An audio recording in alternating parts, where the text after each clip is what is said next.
നീ കല്യാണത്തിന്റെ അന്നല്ലേ മൈലാഞ്ചി ഇട്ട, പിന്നെ ഇട്ടിട്ടുണ്ടോ? രാത്രി ഭർത്താവിന്റെ അടുക്ക പോകുമ്പോ സുറുമ ഇട്ടുകൊണ്ട് പോണ എത്ര പെണ്ണുങ്ങളുണ്ട്. ഉസ്താദെ, എന്റെ പെട്ടിയവന് എന്റെ ഭർത്താവിന് അയൽവാസിയായ പെണ്ണുമ്പിള്ളയായിട്ട് ഭയങ്കര കമ്പനിയാ ഉസ്താദെ. ആയില്ലെങ്കിലല്ലേ കുഴപ്പമുള്ളൂ. നിന്റെ ഭർത്താക്കന്മാർക്ക് അടുത്തവന്റെ പെണ്ണുമ്പിള്ളയുമായിട്ട് ബന്ധം ഉണ്ടാകാനുള്ള കാരണം നീ തന്നെയല്ലേ? നീ നേരെ ജപ ഒരുങ്ങിക്കെട്ടി പോയിരുന്നെങ്കിൽ വല്ലവന്റെ പെണ്ണുമ്പിള്ളയുടെ പുറകെ നിന്റെ ഭർത്താവ് പോവോ? നീ നേരെ ജപ ഒരുങ്ങിക്കെട്ടി പോകേണ്ടതുപോലെ പോയിരുന്നെങ്കിൽ ഓരോ ദിവസവും കുളിച്ചൊരുങ്ങി മനോഹരമായ വസ്ത്രം ധരിച്ച് നിന്റെ ഭർത്താവിന് നിന്നെ കാണുമ്പോ കൊതി തോന്നുന്ന രീതിയിൽ നീ പോയിരുന്നെങ്കിൽ വല്ലവന്റെ പെണ്ണുമ്പിള്ളയുടെ പുറകെ നിന്റെ ഭാര്യ ഭർത്താവ് പോകില്ല. നീ അങ്ങനെ പോകില്ലല്ലോ. നീ കല്യാണ വീട്ടിൽ പോകുമ്പോ നിന്റെ ഒടുക്കത്തെ ഒരുക്കൊരുങ്ങി പോകും. അവിടെ നാട്ടുകാരെ കാണിക്കാൻ എഴുന്നള്ളത്തിന് പോകുന്ന ആന പോലെ കെട്ടിയവന്റെ മുന്നിൽ പോകുമ്പോ അടുക്കളയിൽ ഇട്ടിരുന്ന വസ്ത്രം ധരിച്ചിട്ട് പോകും. പിന്നെ ഓടിയില്ലെങ്കിലല്ലേ കുഴപ്പമുള്ളൂ. അള്ളാഹു കാത്തിരക്ഷിക്കുമാറാകട്ടെ. ഉറക്ക അള്ളാഹു കാത്തിരക്ഷിക്കുമാറാകട്ടെ. അതുകൊണ്ട് എന്റെ സഹോദരിമാരോട് പറയുന്ന, നല്ല വസ്ത്രം ധരിച്ച് നല്ല രീതിക്ക് പോകും. ഇതാരോടാ പറയുന്നത്? 50 കഴിഞ്ഞ 45 വയസ്സ് കഴിഞ്ഞ ഭർത്താവ് ഒരു റൂമി, ഭാര്യ ഒരു റൂമി, ഇങ്ങനെ കിടക്കാം. ഈ സദസ്യരിക്കട വാപ്പമാരും ഉമ്മമാരും സ്വന്തം വീട്ടിലെ നിങ്ങൾ രണ്ടുപേരും പ്രായമായ ഭാര്യയും ഭർത്താവ് ഒരുമിച്ച് കിടക്കണ എത്ര കുടുംബമുള്ള കിടക്കൂല. കാരണം എന്തേ? കടന്നിട്ട് പ്രയോജനമില്ല. വാപ്പ, നീ പെണ്ണ് കെട്ടിയത് സെക്സിന് വേണ്ടിയാ? നീ വികാരം തീർക്കാൻ വേണ്ടിയാ പെണ്ണ് കെട്ടിയേ? അല്ലാഹുവേ പടച്ചവനെ, ഭാര്യയും ഭർത്താവ് ഒരു മോഡലാ. 45 കഴിഞ്ഞ 2 റൂമി, പാപ്പ അവിടെ, ഉമ്മ ഇവിടെ. ആയിഷ വാടി കൂടെ കിടക്കാം. അല്ലോ, മക്കളൊക്കെ നിൽക്കുന്നില്ലേ? അതാ ഭർത്താവ് ഭാര്യ വിളിക്കണം, വാ നമുക്ക് ഒരുമിച്ച് കിടക്കാം. മക്കളൊക്കെ ഇല്ല. മക്കൾ നിൽക്കുന്നുണ്ട്, അവർക്ക് സൂഹിക്കുന്നതിന് കുഴപ്പമില്ല. നിന്നെ കെട്ടിയത് മക്കളല്ല, നിന്റെ ഭർത്താവാ. ആ മനുഷ്യന്റെ കൂടെ മരിക്കണ കാലം വരെ താങ്ങും തണലുമായി നിൽക്കാനാ നിന്നെ വിവാഹം കഴിച്ച്. നീ അടുത്ത റൂമിൽ പോയി കിടക്കുന്നു. എന്റെ പ്രിയപ്പെട്ട ഉപ്പമാര് ചിന്തിക്കണം, ഭാര്യയും ഭർത്താവും ഒരുമിച്ച് കിടക്കണം. വാപ്പ മരിക്കണ കാലം വരെ, മരിക്കുന്ന കാലം വരെ ഒരുമിച്ച് തന്നെ കിടക്കണം. അള്ളാഹു നമുക്ക് ഈമാൻ നൽകി നിഗ്രഹിക്കുമാറാകട്ടെ. അതുകൊണ്ട് പ്രവാചകൻ സല്ലല്ലാഹു അലൈഹി വസല്ലമ തങ്ങൾ പറഞ്ഞു, നിങ്ങളുടെ ഭാര്യമാരുടെ മുഖത്ത് നിങ്ങൾ അടിക്കരുത്, നിങ്ങൾ അവളെ ചീത്ത വിളിക്കരുതെന്ന് നബി മുഹമ്മദ് മുസ്തഫ സല്ലല്ലാഹു അലൈഹി വസല്ലമ തങ്ങൾ പറയുമ്പോ മൂന്നാമത്തെ കടമ എന്താ? അല്ലാഹുവിന്റെ പ്രവാചകൻ സല്ലല്ലാഹു അലൈഹി വസല്ലമ തങ്ങൾ പറയുകയാ, ഒരു ഭർത്താവിന് തന്റെ ഭാര്യയോടുള്ള മൂന്നാമത്തെ കടമ എന്തെന്നറിയോ? നിന്റെ ഭാര്യ നിന്റെ വീട്ടിലെ വേലക്കാരിയല്ല, അടിമപ്പെണ്ണല്ലോ. ചെറുപ്പക്കാരാ, നിന്റെ ഭാര്യ വീടിന്റെ അടുക്കളയിൽ കിടന്ന് കഷ്ടപ്പെടുന്നത് കാണുന്നവനല്ലോ. യന്ത്രങ്ങളെ കറങ്ങുന്നത് പോലെ രാവിലെ മുതൽ വൈകുന്നേരം വരെ വീടിന്റെ കത്ത് കിടന്ന് കഷ്ടപ്പെടുന്നത് കാണുന്നവനല്ലോ.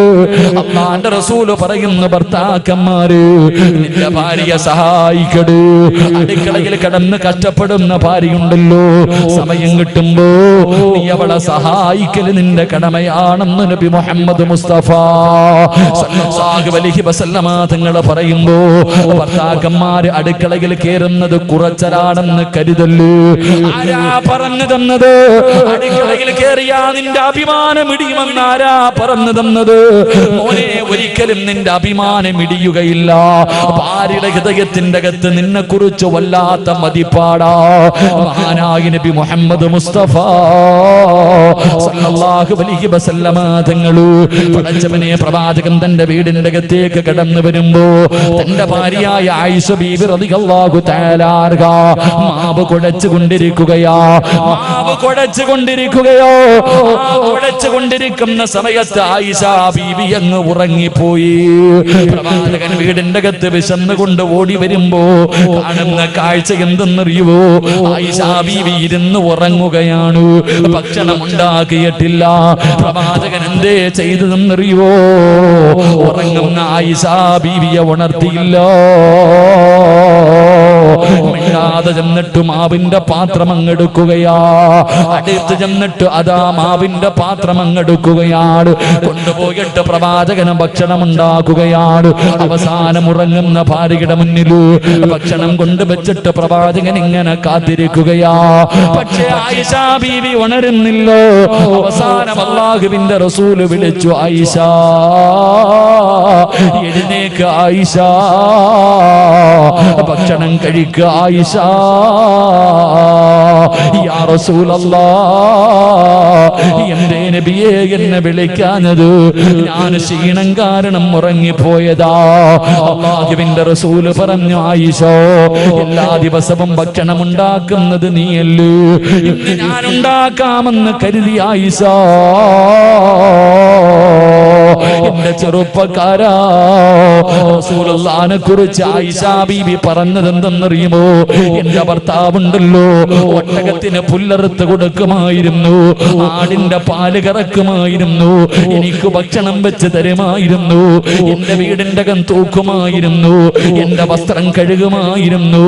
അല്ലാഹുവേ, എന്റെ വീട്ടിലെ ജോലി മുഴുവനും മഹാനായ നബി മുഹമ്മദ് മുസ്തഫ സല്ലല്ലാഹു അലൈഹി വസല്ലമ തങ്ങൾ ചെയ്യുമായിരുന്നു എന്ന് തന്റെ പ്രിയപ്പെട്ട ഭാര്യ പറയുമ്പോ, ചെറുപ്പക്കാരാ, ഭാര്യ കുത്തുവാക്ക് പറയുന്നവരുണ്ട്, പരിഹസിക്കുന്നവരുണ്ട്, നിനക്ക് ഇതിനകത്ത് എന്ത് ജോലിയാടി എന്ന് പറഞ്ഞ് കളിയാക്കുന്നവരുണ്ട്. ചെറുപ്പക്കാരാ, കണ്ണുള്ളപ്പോൾ അതിന്റെ വേദന നിനക്കറിയില്ലോ. നിന്റെ ഭാര്യ ഇല്ലാതെ വരുമ്പോ അവളൊന്ന് കിടന്നു പോകുമ്പോഴേ നിനക്കതിന്റെ പ്രയാസമാകൂ. പടച്ചവനേ, നിന്നെ കൊണ്ട് കഴിയുമോ രാവിലെ എഴുന്നേറ്റ് ഉറങ്ങുന്ന മക്കളെ വിളിച്ചുണർത്തി മദ്രസയിലേക്ക് പറഞ്ഞു വിടാൻ, തിരിച്ചു വരുമ്പോ അവർക്ക് കഴിക്കാനുള്ള ഭക്ഷണവും എടുത്തിട്ട് ഉച്ചയ്ക്ക് തിന്നാനുള്ള ഭക്ഷണവും തയ്യാറാക്കിയിട്ട് അവരെ കുളിപ്പിച്ച് സ്കൂളിലേക്ക് പറഞ്ഞു വിടാറ്, എന്നിട്ട് സ്വന്തമായിട്ട് കാപ്പി ഉണ്ടാക്കി കഴിക്കോ. ഉച്ചയ്ക്ക് നിന്റെ കൂടപ്പറപ്പുകൾക്കും വീട്ടുകാർക്കും ഭക്ഷണം ഉണ്ടാക്കോ. ഒരു ദിവസം ഒന്ന് ചെയ്തു നോക്ക് ചെറുപ്പക്കാരാ. ഭാര്യയുടെ കയ്യിൽ പിടിച്ചിട്ട് സമ്മതിക്കുമടാ പൊന്നുമോര്. പടച്ചവനെ, എനിക്കും നിങ്ങൾക്കും ഒരു തലവേദന വന്നോ? നമ്മൾ 4 പേരോട് പറയുമല്ലോ, പക്ഷേ നമ്മുടെ പ്രിയപ്പെട്ട ഭാര്യയുണ്ടല്ലോ, എന്ത് വേദനയാണെങ്കിലും പരാതിയില്ല. ചായ വേണമെന്ന് പറഞ്ഞാൽ പടച്ചവനെ വേദനകൾ മുഴുവനും കടിച്ചമർത്തിയിട്ട് അടുക്കളയിൽ കിടന്നു തന്നിട്ട് നിനക്ക് ഭക്ഷണം ഉണ്ടാക്കി തരുന്ന നിന്റെ പ്രിയപ്പെട്ട ഭാര്യയുണ്ടല്ലോ. ചെറുപ്പക്കാരാ, അവളെ വേദനിപ്പിക്കല്ലേ പൊന്നുമോന്. റസൂലുള്ള പറയുന്നു, സ്വഹാബാ, അവള് ഭക്ഷണം വെക്കുമ്പോ അവളെ സഹായിക്കലൊരു ഭർത്താവിന്റെ കടമയാണെന്ന് ആദരമായ പ്രവാചകൻ നബി മുഹമ്മദ് മുസ്തഫ സല്ലല്ലാഹു അലൈഹി വസല്ലം അടുക്കളയിൽ കിടന്ന് കഷ്ടപ്പെടുമ്പോ സമയം കിട്ടുമ്പോ ഒന്ന് അടുക്കളയിൽ കയറിയിട്ട്, മോനെ ഒന്ന് പച്ചക്കറി അരിഞ്ഞു കൊടുക്കാൻ, ഒന്ന് അരി കഴുകി കൊടുക്കാൻ, അല്ലെങ്കിൽ പാത്രങ്ങൾ കഴുകി കൊടുക്കാൻ, ഇനി ഒന്നും ചെയ്തില്ലെങ്കിലും ആ അടുക്കളയിൽ പോയിരുന്നിട്ട് ഭാര്യയോട് ഒരു 5 മിനിറ്റ് തമാശയെങ്കിലും പറഞ്ഞ് അവളെ ഒന്ന് സന്തോഷിപ്പിക്കാൻ നീ സമയം കണ്ടെത്തണം. അത് നിന്റെ കടമയാണെന്ന് നബി മുഹമ്മദ് മുസ്തഫ സല്ലല്ലാഹു അലൈഹി വസല്ലം അല്ലാഹു ഈമാൻ നൽകി അനുഗ്രഹിക്കുമാറാകട്ടെ. അവിടെയാണ് കുടുംബ ജീവിതത്തിലെ സന്തോഷവും ആനന്ദവും സമാധാനവും എല്ലാം ഉണ്ടാകുന്നത്. അള്ളാഹു നമുക്ക് നൽകി അനുഗ്രഹിക്കുമാറാകട്ടെ. പ്രവാചകൻ സല്ലല്ലാഹു അലൈഹി വസല്ലമ തങ്ങൾ പറഞ്ഞു, അള്ളാഹുവിന്റെ പ്രവാചകൻ അവിടെ നിന്ന് പറഞ്ഞു തന്നു, 3 ഭർത്താക്കന്മാര് ഒരു കാലത്തും സ്വർഗത്തിൽ കിടക്കില്ല എന്ന് നബി മുഹമ്മദ് മുസ്തഫ സല്ലല്ലാഹു അലൈഹി വസല്ലം. അള്ളാഹുവിന്റെ പ്രവാചകൻ അവിടെ നിന്ന് പറയുകയാ, ലാ സലാസത്തുൻ സലാസത്തുൻ ലാ യദ്ഖുലൂനൽ ജന്നതി അബദാ. ഒരു കാലത്തും അല്ലാഹുവിന്റെ സ്വർഗത്തിൽ കടക്കാത്ത 3 വിഭാഗം ആൾക്കാരെ കുറിച്ചു, 3 വിഭാഗം ഭർത്താക്കന്മാരെ കുറിച്ചു നബി മുഹമ്മദ് മുസ്തഫ സല്ലല്ലാഹു അലൈഹി വസല്ലമ തങ്ങൾ പറഞ്ഞു, ഈ സദസ്സിലിരിക്കുന്ന ഭർത്താക്കന്മാരിൽ 3 പേര് ഒരു കാലത്തും സ്വർഗത്തിൽ കടക്കില്ല എന്ന് നബി മുഹമ്മദ് മുസ്തഫ ഉറക്കെ പറഞ്ഞു. നബി മുഹമ്മദ് മുസ്തഫ. എഴുന്നേക്ക് നബി മുഹമ്മദ് മുസ്തഫ. എഴുന്നേക്ക്, എല്ലാവരും എഴുന്നേക്ക് ഇൻഷാ അല്ലാഹ്. എഴുന്നേക്ക്. ബിസ്മില്ലാ. ഈ 3 ഭർത്താക്കന്മാർ ആരാ? പറ 3 സ്വലാത്ത്. സല്ലല്ലാഹു മുഹമ്മദ് സല്ലല്ലാഹു അലൈഹി വസല്ലം. പെണ്ണുങ്ങൾ എഴുന്നേക്ക്. സല്ലല്ലാഹു അലാ മുഹമ്മദ് സല്ലല്ലാഹു അലൈഹി വസല്ലം. അല്ലാഹുമ്മ സല്ലി അലാ മുഹമ്മദ് യാ റബ്ബി സല്ലി അലൈഹി വസല്ലം. അല്ലാഹു സ്വീകരിക്കുമാറാകട്ടെ. പ്രവാചകൻ സല്ലല്ലാഹു അലൈഹി വസല്ലം തങ്ങൾ പറഞ്ഞു, 3 ഭർത്താക്കന്മാർ ഒരു കാലത്തും സ്വർഗത്തിൽ കടക്കൂല. അല്ലാഹു നമ്മളെ കാത്തുരക്ഷിക്കുമാറാകട്ടെ. ഉറക്കെ അല്ലാഹു നമ്മളെ കാത്തുരക്ഷിക്കുമാറാകട്ടെ. ഉറക്കെ പറ, അല്ലാഹു നമ്മളെ കാത്തുരക്ഷിക്കുമാറാകട്ടെ. എന്റെ പ്രിയമുള്ള സഹോദരങ്ങളെ, പ്രവാചകൻ അവിടെ നിന്ന് പറഞ്ഞു തരുന്ന ഒന്ന്. ബക്കറ്റ് എടുക്കാൻ സമയമായോ? ഇപ്പൊ ബക്കറ്റ് എടുക്കൽ. അൽഹംദുലില്ലാ. സംഘാടകർ ബക്കറ്റുമായിട്ട് നിങ്ങളുടെ മുന്നിലേക്ക് കടന്നു വരുന്നു. സംഘാടകർ ബക്കറ്റുമായിട്ട് നിങ്ങളുടെ മുന്നിലേക്ക് കടന്നു വരുമ്പോ മനസ്സിൽ കടന്നു വരേണ്ടത് പ്രവാചകന്റെ ഒരു ഹദീസ. അള്ളാഹുവിന്റെ പ്രവാചകൻ സല്ലല്ലാഹു അലൈഹി വസല്ലമ തങ്ങളുടെ ഒരു ഹദീസ് നിന്റെ മനസ്സിലേക്ക് കടന്നു വരണം. ആ ഹദീസ് നിന്റെ മനസ്സിലേക്ക് കടന്നു വരണം. എന്താ പ്രവാചകൻ പറഞ്ഞത്? അള്ളാഹുവിന്റെ റസൂൽ ഒരിക്കലും കള്ളം പറയാത്ത നബി മുഹമ്മദ് മുസ്തഫ സല്ലല്ലാഹു അലൈഹി വസല്ലമ തങ്ങൾ പറഞ്ഞത് എന്തെന്നറിയുമോ? അസ്സദഖത്തു റദ്ദുൽ ബലാ, വിപത്തുകളെ സദഖ തട്ടി മാറ്റുമെന്ന് നബി മുഹമ്മദ് മുസ്തഫ സല്ലല്ലാഹു അലൈഹി വസല്ലമ തങ്ങൾ പറയുമ്പോ പക്കറ്റുമായ സംഘാടകർ മുന്നിലേക്ക് കടന്നു വരികയാ. എഴുന്നേറ്റ് ഓടേണ്ടവർക്ക് എഴുന്നേറ്റ് ഓടാ, ഉറക്കം നടിക്കുന്നവർക്ക് ഉറക്കം നടിക്കാ, തലതാഴ്ത്തി നിൽക്കുന്നവർക്ക് തലതാഴ്ത്തി നിൽക്കാ. പക്ഷേ മനസ്സറിഞ്ഞുകൊണ്ടൊരു സദഖ കൊടുത്താ, വാപ്പാ ക്യാൻസർ എന്ന് പറയുന്ന മാരക രോഗത്തിനെ കുറിച്ച് നിനക്കറിയുമല്ലോ. അല്ലാഹുവേ, ഇന്നിവിടേക്ക് വഅദിന് വരുമ്പോഴും കാഞ്ഞങ്ങാട് ഹോസ്പിറ്റലിൽ കിടക്കുന്ന 5 നേരം നിസ്കരിക്കുന്ന പടച്ചവനെ ഒരു പിതാവിനെ കണ്ടിട്ടാണ് കടന്നു വരുന്നത്. ക്യാൻസർ എന്ന് പറയുന്ന മാരകമായ രോഗമുണ്ടല്ലോ. അല്ലാഹുവേ, തന്റെ ശരീരം മുഴുവനും അല്ലാഹുവേ പടർന്ന് പന്തരിച്ചിരിക്കുകയാ. പച്ചവെള്ളം പോലും കുടിക്കാൻ കഴിയുന്നില്ല. അല്ലാഹുവേ, ഒരേ ഒരു കിടപ്പാട് ഒന്ന് വളയുക പോലും ചെയ്യുന്നില്ല. പടച്ചവനെ, 2 ആഴ്ചകൾക്ക് മുമ്പ് ഞാൻ ആ പിതാവിനെ കാണാൻ പോയി. ആ സമയത്തും എന്റെ കയ്യിൽ ഇങ്ങനെ പിടിച്ചിട്ട് ഹസ്ബുനല്ലാഹു നിഅമൽ വകീൽ നിഅമൽ മൗലാ വ നിഅമൻ നസീർ, പടച്ചവനെ എന്ന് പറഞ്ഞുകൊണ്ട് എന്റെ കയ്യിൽ പിടിച്ചു ദുആ ചെയ്യണേ എന്ന് പറഞ്ഞ മനുഷ്യരാ. അല്ലാഹുവേ, പച്ചവെള്ളം പോലും ഇറക്കാൻ കഴിയാതെ എപ്പോഴാണെന്നറിയില്ല മരണം ഇങ്ങനെ പടച്ചവനെ പ്രതീക്ഷിച്ചുകൊണ്ട് എല്ലാ മക്കളും തന്റെ പിതാവിന്റെ അവസ്ഥ കണ്ട് കരഞ്ഞുകൊണ്ടിരിക്കുന്ന കാഴ്ച കണ്ടിട്ട് വന്നതാ. മോനെ, അറിഞ്ഞില്ലടാ പൊന്നുമോര്, പടച്ചവനെ നിനക്കറിയുമോ, അങ്ങനെ ഏതെങ്കിലും ഒരു രോഗത്തിന്റെ അണുക്കൾ നിന്റെ ശരീരത്തിലുണ്ടോ എന്ന് നിനക്ക് തിരിച്ചറിയാൻ കഴിയുമോ? സമ്പാദിച്ചത് മുഴുവനും വിറ്റ് ചികിത്സിച്ചാലും മാറാത്ത രോഗങ്ങള്, കിടന്ന കിടപ്പിൽ കിടന്ന് മലമൂത്ര വിസർജനം നടത്തുന്ന രോഗികളെ കാണുന്നവരാ. പടച്ചവനെ, കിഡ്നി തകരുന്ന രോഗം ഇന്ന് വല്ലാതെ പടർന്നുകൊണ്ടിരിക്കുകയാ. പടച്ചവനെ, ഡയാലിസിസ് ചെയ്യുന്ന എത്രയോ രോഗികളെ കാണുന്നവരാ. എന്തേ പെങ്ങളെ ചിന്തിക്കാത്തത്? എന്തേ പെങ്ങളെ ചിന്തിക്കാത്തത്? ഇന്ന് നല്ല കാര്യങ്ങൾക്ക് ചോദിച്ചാ കൊടുക്കാൻ നിന്റെ കയ്യിലില്ലല്ലോ. അവസാനം കിഡ്നി തകർന്നിട്ട് വീടിന്റെ അകത്ത് കിടക്കുമ്പോ 30-40 ലക്ഷം രൂപ കൊടുത്തിട്ട് എനിക്ക് ആരെങ്കിലും കിഡ്നി തരുമോ എന്ന് തെണ്ടുന്നവരെ കാണുന്നവരാ. നല്ല കാര്യങ്ങൾക്ക് ചോദിച്ചാ കൊടുക്കൂല. അവസാനം തകർന്നു കിടക്കുമ്പോ 25 ലക്ഷം തരാ, 30 ലക്ഷം തരാ, ആരെങ്കിലും എനിക്ക് ഒരു കിഡ്നി തരുമോ എന്ന് യാചിക്കുന്നവരെ കാണുന്നവരാ. അല്ലാഹു അങ്ങനെ ഒരു ഗതി നിനക്ക് തരൂല. 25-30 കൊടുക്കണ്ട. നിന്റെ കയ്യിലുള്ളതിൽ പടച്ച റബ്ബ് തന്നതിൽ നിന്ന് ഒരൽപ്പം കൊടുത്താ അസ്സദഖത്തു റദ്ദുൽ ബലാ.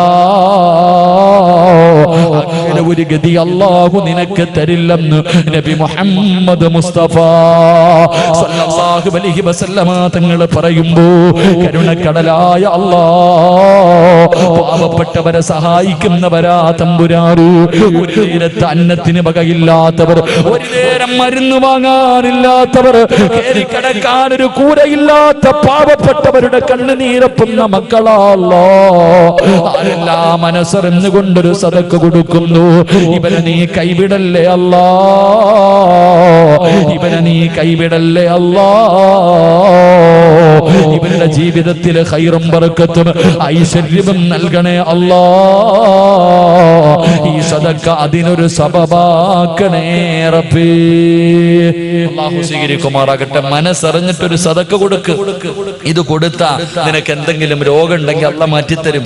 ഇനി ചിലപ്പോ നീ ഒരു 10 ഇട്ടാ നിന്റെ രോഗം മാറും, ഒരു 50 രൂപ ഇട്ടാ നിന്റെ രോഗം മാറും. പക്ഷെ ഇടൂല, നീ കൈകെട്ടിയിരിക്കും. കിഡ്നി തകർന്നെന്ന് പറയുമ്പോ മാറ്റിവെക്ക 25 25 വീട് വിറ്റിട്ടാണെങ്കിൽ നീ അതിന് തയ്യാറാകും. നിനക്ക് അല്ലാഹു അങ്ങനെ ഒരു ഗതി തരൂല. അല്ലാഹു നമ്മളെ കാത്തുരക്ഷിക്കുമാറാകട്ടെ. ഉറക്ക അള്ളാഹു നമ്മളെ കാത്തിരക്ഷിക്കുമാറാകട്ടെ. അള്ളാഹുവെ, ആരെല്ലാം മനസ്സറിഞ്ഞുകൊണ്ടൊരു സദഖ കൊടുക്കുന്നു, പടച്ചവൻ ഇവരുടെ ജീവിതത്തിൽ ഖൈറും ബർക്കത്തും ഐശ്വര്യവും നീ നൽകിയതിൽ മുഴുവനിലും ബർക്കത്ത് നീ നൽകി അനുഗ്രഹിക്കണേ തമ്പുരാനെ. അള്ളാഹു നമുക്ക് ബർക്കത്ത് നൽകുമാറാകട്ടെ. അള്ളാഹു നമുക്ക് ബർക്കത്ത് നൽകുമാറാകട്ടെ. പ്രവാചകൻ സല്ലല്ലാഹു അലൈഹി വസല്ലമ തങ്ങൾ പറഞ്ഞു, നാല് കാര്യങ്ങൾ ആരെങ്കിലും തന്റെ ജീവിതത്തിൽ സൂക്ഷിച്ചാൽ ഒരു കാലത്തും അള്ളാഹു അവന് ദാരിദ്ര്യം കൊടുക്കില്ല എന്ന് നബി മുഹമ്മദ് മുസ്തഫ. ഉറക്കെ നബി മുഹമ്മദ് മുസ്തഫ. ഒന്ന്, എന്റെ പ്രിയപ്പെട്ട സഹോദരങ്ങളെ, ആരെങ്കിലും സുബഹിക്ക് ബാങ്ക് വിളിക്കുന്നതിന് മുമ്പേ എഴുന്നേറ്റാൽ അള്ളാഹു ഒരു കാലത്തും അവന് ദാരിദ്ര്യം കൊടുക്കില്ല എന്ന് നബി മുഹമ്മദ് മുസ്തഫ. ഒന്ന് സുബഹിക്ക് തന്നെ എഴുന്നേക്കണില്ല ഉസ്താദെ, പിന്നല്ലേ സുബഹിക്ക് മുമ്പ്? സുബഹിക്ക് എഴുന്നേക്കുന്നവനല്ലേ ഇതൊക്കെ? ആരെങ്കിലും സുബഹിക്ക് അസ്സലാത്തു ഖൈറും മിനന്നൗം, അള്ളാന്റെ പള്ളിയിൽ നിന്ന് സുബഹി ബാങ്ക് വിളിക്കുന്നതിന് മുമ്പ് ഏതെങ്കിലും ഒരു മനുഷ്യൻ നിത്യമായി എഴുന്നേൽക്കുന്നുണ്ടെങ്കിൽ അള്ളാഹു ഒരു കാലത്തും നിനക്ക് ദാരിദ്ര്യം തരില്ല എന്ന് നബി മുഹമ്മദ് മുസ്തഫ. ഉറക്കെ പറഞ്ഞു നബി മുഹമ്മദ് മുസ്തഫ. ഒക്കെ പറ നബി മുഹമ്മദ് മുസ്തഫ. ഇല്ലെങ്കിൽ ഇവിടെ നിന്ന് അള്ളാന്റെ ശാപം വാങ്ങി നീ നശിച്ചു പോകും. അള്ളാഹു കാത്തിരക്ഷിക്കുമാറാകട്ടെ. ഒരു മനുഷ്യന്റെ മുന്നിൽ പ്രവാചകന്റെ പേര് പറഞ്ഞിട്ട് സലാത്ത് പറഞ്ഞില്ലെങ്കിൽ അവന് ശാപം കിട്ടുമെന്ന് നബി മുഹമ്മദ് മുസ്തഫ സല്ലല്ലാഹു അലൈഹി വസല്ലം. അപ്പോ സുബഹിക്ക് മുമ്പേ എഴുന്നേക്കണം. എഴുന്നേറ്റ എന്താ? തഹജ്ജുദ് നിസ്കരിക്കുക. അൽഹംദുലില്ലാ, സുബഹിക്ക് മുമ്പേ എഴുന്നേക്കുക. രണ്ട് ബാങ്ക് വിളിക്കുന്നതിന് മുമ്പേ, വഖത്ത് എത്തുന്നതിന് മുമ്പേ wudu. ബാങ്ക് വിളിക്കുന്നതിന് മുമ്പേ wudu എന്ന് പറഞ്ഞാൽ സുബഹിക്ക് മുമ്പേ എഴുന്നേറ്റു, ബാങ്ക് വിളിക്കുന്നതിന് മുമ്പ് wudu. ആരെങ്കിലും വഖത്ത് എത്തുന്നതിന് മുമ്പ് നിത്യമായിട്ട് wudu അള്ളാഹു അവന് ദാരിദ്ര്യം കൊടുക്കില്ല എന്ന് നബി മുഹമ്മദ് മുസ്തഫ. മൂന്ന് എന്റെ പ്രിയപ്പെട്ടവരെ, സുബഹിക്ക് മുമ്പേ എഴുന്നേറ്റു, ഒളുവെടുത്തു, ബാങ്ക് വിളിക്കുന്നതിന് മുമ്പേ ഒളുവെടുത്തു. എന്നിട്ട് ബാങ്ക് വിളിക്കുന്നതിന് മുമ്പ് പള്ളിക്കകത്ത് കയറിയാൽ, ബാങ്ക് വിളിക്കുന്നതിന് മുമ്പ് നിസ്കാര പായിൽ കയറിയിരുന്ന അള്ളാഹു ഒരു കാലത്ത് നിനക്ക് ദാരിദ്ര്യം തരില്ല എന്ന് നബി മുഹമ്മദ് മുസ്തഫ സല്ലല്ലാഹു അലൈഹി വസല്ലം. മൂന്നാമത്തെ കാര്യം, ഒളുവെടുത്തിട്ട് ബാങ്ക് വിളിക്കുന്നതിന് മുമ്പേ പള്ളിക്കകത്ത് കയറൂലല്ലോ. ഇക്കാമത്ത് കൊടുത്താൽ കയറൂലല്ലോ. പള്ളിക്കകത്ത് ഇക്കാമത്ത് കൊടുത്ത് ഇമാമ കൈകെട്ടിയാലും പുറത്തുനിന്ന് ചർച്ചയാ. അങ്ങനത്തെ കാലഘട്ടമാണ്. പെങ്ങളെ, ബാങ്ക് വിളിക്കുന്നതിന് മുമ്പേ, സുബഹിക്ക് മുമ്പേ എഴുന്നേറ്റു, ഒളുവെടുത്തു, ബാങ്ക് വിളിക്കുന്നതിന് മുമ്പേ നീ മുസല്ലയിൽ കയറിയിരിക്കുക. അള്ളാഹു നിനക്ക് ദാരിദ്ര്യം തരില്ല എന്ന് നബി മുഹമ്മദ് മുസ്തഫ. നാലാമത്തെ കാര്യം, വിത്ർ നമസ്കാരം കഴിഞ്ഞാൽ പിന്നെ ആവശ്യമില്ലാത്ത കാര്യങ്ങൾ സംസാരിക്കാതിരിക്കുക. വിത്തർ നമസ്കാരത്തിന് ശേഷം പിന്നെ ആവശ്യമില്ലാത്ത സംസാരങ്ങൾ ഒഴിവാക്കിയാൽ അള്ളാഹു നിനക്ക് ദാരിദ്ര്യം തരില്ല എന്ന് നബി മുഹമ്മദ് മുസ്തഫ. അതെങ്ങനെ? ഇശാ നമസ്കാരം കഴിഞ്ഞിട്ടല്ലേ പച്ചയിറച്ചി ഇങ്ങനെ റോഡിൽ നിന്നിട്ട്, പള്ളിയുടെ മുന്നിൽ നിന്നിട്ട്, എടാ വീട്ടിൽ പോകുന്നതിന് മുമ്പേ അന്ന് കിട്ടിയ ചെയ്ത അമല് മുഴുവനും നാട്ടുകാർക്ക് കൊടുത്തിട്ടേ പോകത്തുള്ളൂ. അപ്പോഴല്ലേ വീടിന്റെ അകത്ത് കയറി ഭക്ഷണം കഴിച്ച് കയറി ഇരുന്നിട്ട് ടവർ കത്തിക്കുന്നത് മൊബൈലിലൂടെ. അള്ളാഹു അല്ലേ, അപ്പോഴല്ലേ കാമുകനെ വിളിക്കുന്ന സമയം, അപ്പോഴല്ലേ. അള്ളാഹു കാത്തിരക്ഷിക്കുമാറാകട്ടെ. എനിക്ക് ദാരിദ്ര്യം വരും പെങ്ങളെ. റസൂലുള്ളാഹി തങ്ങൾ പറഞ്ഞു, വിത്ർ നമസ്കാരം കഴിഞ്ഞാൽ ആവശ്യമില്ലാത്ത കാര്യങ്ങൾ ഒഴിവാക്കുക, ആവശ്യമില്ലാത്ത സംസാരങ്ങൾ ഒഴിവാക്കുക. അള്ളാഹു നിനക്ക് ബർക്കത്ത് നൽകുമെന്ന് നബി മുഹമ്മദ് മുസ്തഫ സല്ലല്ലാഹു അലൈഹി വസല്ലം. അൽഹംദുലില്ലാഹ്, അള്ളാഹു ജീവിതത്തിൽ സൂക്ഷിക്കാൻ ഭാഗ്യം തരുമാറാകട്ടെ. അള്ളാഹു ജീവിതത്തിൽ സൂക്ഷിക്കാൻ ഭാഗ്യം തരുമാറാകട്ടെ. അതുകൊണ്ട് എന്റെ പ്രിയമുള്ള സഹോദരങ്ങളോട്, സഹോദരിമാരോട്, പ്രവാചകൻ സല്ലല്ലാഹു അലൈഹി വസല്ലമ തങ്ങൾ അവിടെ നിന്ന് പറഞ്ഞു തരികയാ, എന്റെ പ്രിയപ്പെട്ട പെങ്ങള്, നിനക്ക് ഞാൻ രണ്ട് പെണ്ണുങ്ങളെ പറഞ്ഞു തരാ. രണ്ട് പെണ്ണുങ്ങളെ പഠിക്കാറ് സീരിയൽ നടിമാരെ പോലെയല്ല. നിന്റെ ജീവിതത്തിൽ മാറ്റമുണ്ടാക്കാൻ കഴിയുന്ന രണ്ട് പെണ്ണുങ്ങളെ ഞാൻ നിനക്ക് പറഞ്ഞു തരാ. നീ എങ്ങനെയാകണേ പൊന്നുമോള്, നീ എങ്ങനെയാകണേ പൊന്നുമോള്. അല്ലാഹുവിന്റെ പ്രവാചകൻ അവിടെ നിന്ന് പറഞ്ഞു തരികയാ. ഒന്നാമതായിട്ട് അല്ലാഹുവിന്റെ പ്രവാചകന് പടന്നയിലെ പെണ്ണുങ്ങൾക്ക് കണ്ടുപഠിക്കാൻ ഒരു പെണ്ണിനെ പറഞ്ഞു തരുന്നു. നിന്നെ നിനക്കൊണ്ട് കഴിയുമോ പൊന്നുമോള്? ആകാശദൂത കണ്ടാ കരയുമെന്നെല്ലാവർക്കും അറിയാം. കരയാതെ ഏതെങ്കിലും ഒരു മനുഷ്യനാ സിനിമ കണ്ടു തീർത്താൽ അവന് സമ്മാനം കൊടുക്കുമെന്ന് പറയുന്ന ഒരു കാലമുണ്ടായിരുന്നു. എന്റെ പ്രിയപ്പെട്ട പെങ്ങന്മാര്, ഞാൻ പറയുന്ന ഈ പെണ്ണിന്റെ ചരിത്രം നിന്റെ കണ്ണ് നിറയാതെ നിനക്കൊന്ന് വായിക്കാൻ കഴിയുമോ? ഒരു ഭാര്യ ഞാൻ നിനക്ക് പറഞ്ഞു തരാ. ആ ഭാര്യയുടെ ചരിത്രം പടന്നയിലെ ഏതെങ്കിലും ഒരു പെണ്ണിന് കണ്ണ് നിറയാതെ മനസ്സ് വേദനിക്കാതെ ആ പെണ്ണിന്റെ ചരിത്രം ഒന്ന് വായിച്ചു തീർക്കാൻ കഴിയുമോ? ഏത് പെണ്ണെന്നറിയുമോ? ഭർത്താവിനെ വല്ലാതെ സ്നേഹിച്ച പെണ്ണാ, ഭർത്താവിനെ വല്ലാതെ ഹിദ്മത്ത് ചെയ്ത പെണ്ണാ. എന്ന് ഭർത്താവ് രോഗിയായി കഴിഞ്ഞ ഭർത്താവിനെ കളഞ്ഞിട്ട് കണ്ടവന്റെ കണ്ടവന്റെ കൂടെ നാട് കിടക്കുന്ന പെണ്ണുങ്ങളുടെ കാലവാ. ഭർത്താവിനെ തിരിഞ്ഞു നോക്കാത്ത പെണ്ണുങ്ങളുടെ കാലവാ. ഭർത്താവിനെ കുത്തുവാക്കും പരിഹാസവും പറയുന്ന പെണ്ണുങ്ങളുടെ കാലവാ. എന്റെ പ്രിയപ്പെട്ട പെങ്ങള്, നീ വായിച്ചു നോക്കണ്ട ചരിത്രം ആരുടെ ചരിത്രമെന്നറിയോ? മഹ്ദി റഹ്മത്ത് ബീബി റളിയല്ലാഹു തആല അൻഹാ. റഹ്മത്ത് ബീബി എന്ന് പറയുന്ന ഒരു പെണ്ണുണ്ട്. അല്ലാഹുവേ, ആരുടെ ഭാര്യയാണെന്നറിയുമോ? മഹാനായ അയ്യൂബ് നബി അലൈഹിസ്സലാം. അയ്യൂബ് നബി അലൈഹിസ്സലാമിന്റെ പ്രിയപ്പെട്ട ഭാര്യയായ റഹ്മത്ത് ബീബി റളിയല്ലാഹു തആല അൻഹയുടെ ചരിത്രമൊന്ന് വായിച്ചു നോക്കണം പെങ്ങള്. പടച്ചവരെ, ആ റഹ്മത്ത് ബീബി ആരെന്നറിയുമോ? അല്ലാഹു സുബ്ഹാനഹു വ തആല അയ്യൂബ് നബി അലൈഹിസ്സലാമിന് അല്ലാഹു ഒരു പരീക്ഷണം കൊടുത്തു. ലോകത്ത് ഒരു മനുഷ്യനും കൊടുക്കാത്ത ഒരു രോഗമാണ് അല്ലാഹു കൊടുത്തത്. റബ്ബേ, ശരീരം മുഴുവനും ഇങ്ങനെ പൊട്ടി ഒലിക്കുകയാണ്. വല്ലാത്ത ദുർഗന്ധമാണ്. പടച്ചവനെ, അവസാനം ജനങ്ങൾ രോഗം പടരുമെന്ന് പറഞ്ഞിട്ട് അയ്യൂബ് നബി ആട്ടി ഓടിക്കുകയാ. 81 വർഷക്കാലം ജനിച്ചു വളർന്ന നാട്ടിൽ നിന്ന് നാട്ടുകാരും കുടുംബക്കാരും ഒരു ജനത മുഴുവനും അയ്യൂബ് നബി ആട്ടി ഇറക്കുമ്പോ നടക്കാൻ കഴിയാതെ വേച്ച് വേച്ച് നടന്നു പോകുന്ന അയ്യൂബ് നബി അലൈഹിസ്സലാം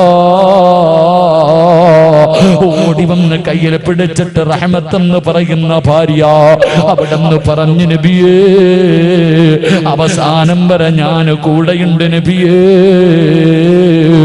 ആര് കൈയൊടിഞ്ഞാലും ഞാൻ കൂടെയുണ്ട് നബിയേ.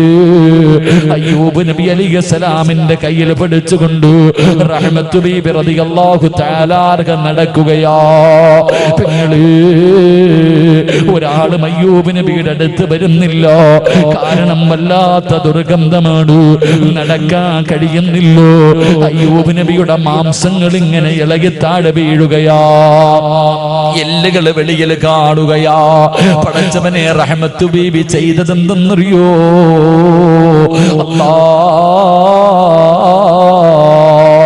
അയ്യൂബ് നബി അലൈഹിസ്സലാമിന്റെ മാംസങ്ങൾ ഇങ്ങനെ താഴെ വീഴുന്നത് കണ്ടപ്പോ അടുത്തു ചെന്നിട്ട് സഹിക്കാൻ കഴിയാതെ അവിടെന്ന് പറഞ്ഞു, നബിയേ, നിങ്ങൾ അല്ലാഹുവിന്റെ പ്രവാചകനാണല്ലോ. നിങ്ങൾ ദുആ ചെയ്താൽ അല്ലാഹു സ്വീകരിക്കുമല്ലോ. അല്ലാഹുവേ, എന്റെ രോഗമൊന്ന് ശിഫയാക്കി താ അല്ലാഹ് എന്ന് ദുആ ചെയ്താ അല്ലാഹു നിങ്ങളുടെ രോഗം മാറ്റിത്തരുമല്ലോ. നിങ്ങൾ എന്തേ ദുആ ചെയ്യാത്തത്? അതാ പറയുന്ന പെണ്ണേ, റഹ്മത്ത്, എനിക്ക് അല്ലാഹുവോട് പരാതി പറയാ മടിയാ. എനിക്ക് അല്ലാഹുവോട് പരാതി പറയാ മടിയാ. ഞാൻ ഒരിക്കലും അല്ലാഹുവിനോട് ദുആ ചെയ്യില്ല. എന്നെ നോക്കി നോക്കി മടുത്തെങ്കിൽ നീ നിന്റെ വഴി നോക്കാ റഹ്മത്ത് ബീവിയോട് പറഞ്ഞു കൊടുക്കുമ്പോ, പെങ്ങളെ, ഒരു ഉമ്മതന്റെ കുഞ്ഞിനെ ചുമക്കുന്നത് 9.5 മാസമാ. കൂടിപ്പോയാൽ 10 മാസമാണ്. എങ്കിൽ റഹ്മത്ത് ബീബി റളിയല്ലാഹു തആല അൻഹാ രോഗം പിടിച്ച് എല്ലും തോലുമായ അയ്യൂബ് നബിയെ ചുമന്നത് എത്ര കൊല്ലമാണെന്നറിയോ? അയ്യൂബ് നബിക്ക് നടക്കാൻ കഴിയില്ല. അയ്യൂബ് നബിയെ ചുമന്നുകൊണ്ട് നടക്കുകയാണ്. കൊച്ചു കുഞ്ഞുങ്ങളെ ചുമന്നുകൊണ്ട് നടക്കുന്നത് പോലെ റഹ്മത്ത് ബീബി എന്ന് പറയുന്ന തന്റെ പ്രിയപ്പെട്ട സ്വാലിഹത്തായ ഭാര്യയുണ്ടല്ലോ, 18 കൊല്ലം ചുമന്നു ഉമ്മ. കളഞ്ഞിട്ട് പോയില്ല, മറന്നിട്ട് പോയില്ല. 18 വർഷക്കാലം അയ്യൂബ് നബിയെ ചുമന്നു എന്ന് ചരിത്രം പഠിപ്പിക്കുമ്പോ പടന്നയിലെ ഉമ്മമാര് ഭർത്താവിനെ സ്നേഹിക്കാൻ പഠിക്കു പെങ്ങള്. റഹ്മത്ത് ബീവിയുടെ ചരിത്രം നിനക്കൊരു പാഠമാകട്ടെ. രണ്ടാമതൊരു പെണ്ണിനെ പറയുന്നുണ്ട്. അല്ലാ, ഏത് പെണ്ണെന്നറിയോ? റസൂലുള്ളാഹിന് 11 ഭാര്യമാരുണ്ടായിരുന്നു. പക്ഷേ 63-ാമത്തെ വയസ്സിൽ വഫാത്താകുന്നത് വരെ ഒരു ഭാര്യയുടെ പേര് പറഞ്ഞ റസൂലുള്ള കരയുമായിരുന്നു പെങ്ങള്. ഏത് ഭാര്യയുടെ പേരെന്നറിയോ? മഹ്ദി ഖദീജ. ഖദീജ ബീബി റളിയല്ലാഹു തആല അൻഹയുടെ പേര് പറഞ്ഞു പ്രവാചകന്റെ കണ്ണിങ്ങനെ നിറഞ്ഞു ഒഴുകുമായിരുന്നു. കാരണം വല്ലാത്ത സ്നേഹമായിരുന്നു. എന്തു പറഞ്ഞാലും ഖദീജ, എന്തു പറഞ്ഞാലും ഖദീജ തന്റെ മറ്റുള്ള ഭാര്യമാരോട് പറയുമായിരുന്നു, എന്റെ ഖദീജയെ പോലെയാകണം. എന്റെ ഖദീജ എങ്ങനെയായിരുന്നു? എപ്പോഴും ഖദീജാനെ കുറിച്ച് പറയുന്നത് കേട്ടപ്പോ മഹ്ദി ആയിഷ ബീബി റളിയല്ലാഹു തആല അൻഹയ്ക്ക് അവിടുന്ന് സഹിക്കാൻ കഴിഞ്ഞില്ല. അവിടുന്ന് ചോദിച്ചു, നബിയേ, ഈ കിളവിയോട് ഇത്ര സ്നേഹമെന്തേ നബിയേ? തന്റെ ഭാര്യ കിളവി എന്ന് വിളിച്ചപ്പോ റസൂലുള്ളാഹിന്റെ കണ്ണ് നിറയുകയാ, പ്രവാചകൻ ഇരുന്ന് കരയുകയാ. അത്രയ്ക്കും സ്നേഹമായിരുന്നു ഉമ്മ. അതിന്റെ കാരണം എന്തെന്നറിയുവോ? അതിന്റെ കാരണം എന്തെന്നറിയുവോ? അല്ലാഹുവിന്റെ പ്രവാചകനെ നാട് കടത്തുമ്പോ, ഊരി വിലക്കുമ്പോ ഖുറൈശികൾ അല്ലാഹുവിന്റെ റസൂലിലേക്ക് തന്റെ കുടുംബത്തെയും മാട്ടിയിറക്കുമ്പോ ആരും സഹകരിക്കാനോ സഹായിക്കാനോ പാടില്ല എന്ന് ഖുറൈശികൾ അവിടെ നിന്ന് പ്രഖ്യാപിക്കുമ്പോ അല്ലാഹുവിന്റെ റസൂൽ വീടിന്റെ വെളിയിൽ ഇറങ്ങിയിട്ട് അവിടെ നിന്ന് പറഞ്ഞു, ഖദീജ, മക്കളെയും കൂട്ടി നീ നിന്റെ വീട്ടിലേക്ക് പോ ഖദീജ. അല്ലാഹുവിന്റെ റസൂല് പറഞ്ഞു, നീ നിന്റെ വീട്ടിലേക്ക് പോകാൻ. അതിന്റെ കാരണം എന്തെന്നറിയുവോ? ഖദീജ കോടീശ്വരിയായിരുന്നു. പട്ടിണി കിടന്നിട്ടില്ല, ദുരിതം അനുഭവിച്ചിട്ടില്ല. ദുഃഖവും ദുരിതവും എന്താണെന്നറിയില്ല. അതുകൊണ്ട് നീ കുറച്ചു നാള് നിന്റെ മക്കളെയും കൊണ്ട് നിന്റെ വീട്ടിലേക്ക് പോയി നിൽക്കാൻ അല്ലാഹുവിന്റെ റസൂല് പറയുമ്പോ ഖദീജ എന്ന ഭാര്യ പറഞ്ഞതെന്തെന്നറിയോ? യാ റസൂലല്ലാഹ്, എന്നെ ഒഴിവാക്കല്ലേ നബിയേ, അങ്ങയുടെ ചാരത്ത് നിന്ന് പറഞ്ഞു വിടല്ലേ നബിയേ. മരിക്കാനാണെങ്കിലും ഞാൻ കൂടെയുണ്ട് നബിയേ, പട്ടിണിയാണെങ്കിലും ഞാൻ കൂടെയുണ്ട് നബിയേ.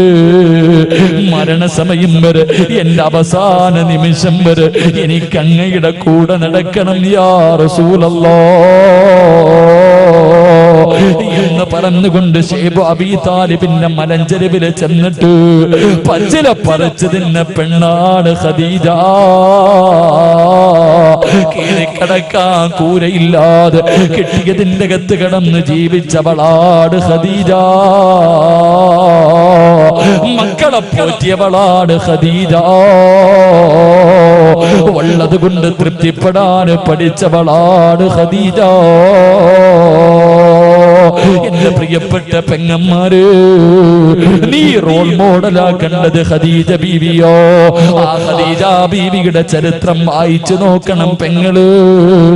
കൊതി തോന്നും മോള്, കൊതി തോന്നും മോള്.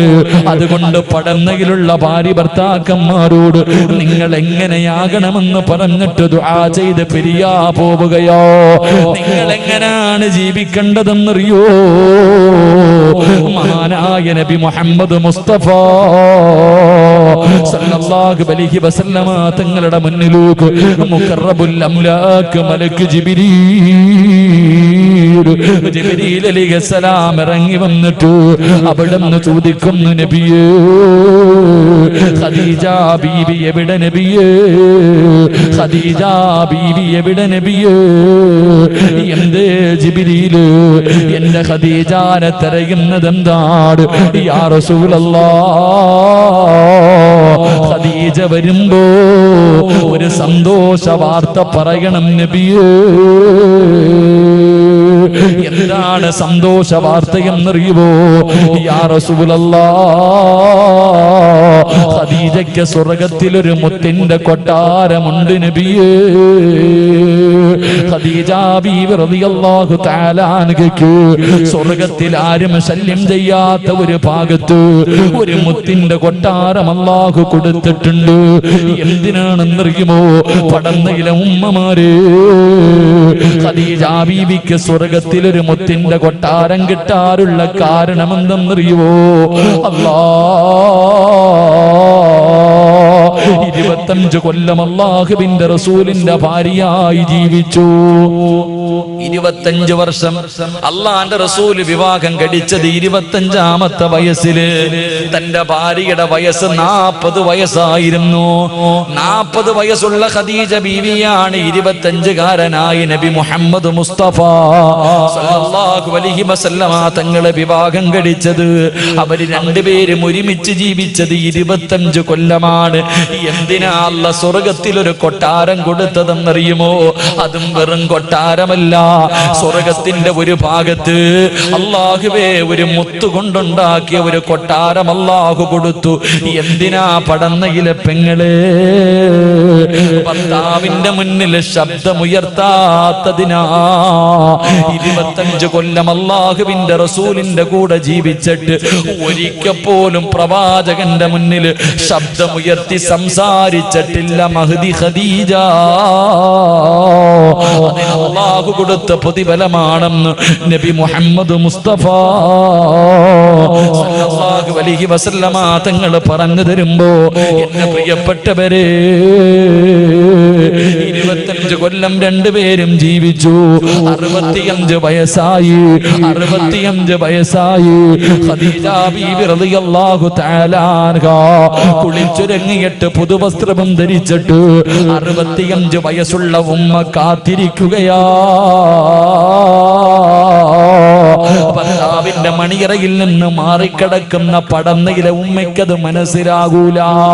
65 വയസ്സുള്ള പടുവൃത്തയായ അല്ലാഹുവേ ഖദീജ ബീവി റളിയല്ലാഹു തആല അൻഹാ കുളിച്ചുരങ്ങിയിട്ട് പുതുവസ്ത്രവും ധരിച്ചിട്ട് റസൂലുള്ളാഹിനെ കാത്തിരിക്കുകയാണ്.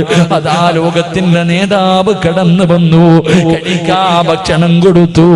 എന്നിട്ട് അവസാനം പ്രവാചകന്റെ മടിത്തട്ടിൽ തലവെച്ച് കിടന്നിട്ട് ഖദീജ ബീബി റളിയല്ലാഹു തആല അൻഹാ അല്ലാഹുവിന്റെ റസൂലിന്റെ മുഖത്ത് നോക്കി ചിരിക്കുകയാ.